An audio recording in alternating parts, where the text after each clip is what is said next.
আমরা আজকে এসেছি মদনপুর জঙ্গলমহলে।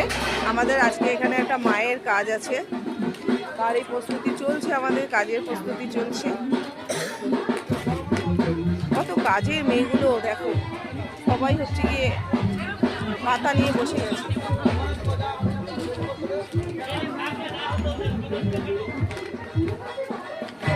এখানে কার্পেট পাতা হচ্ছে এখন।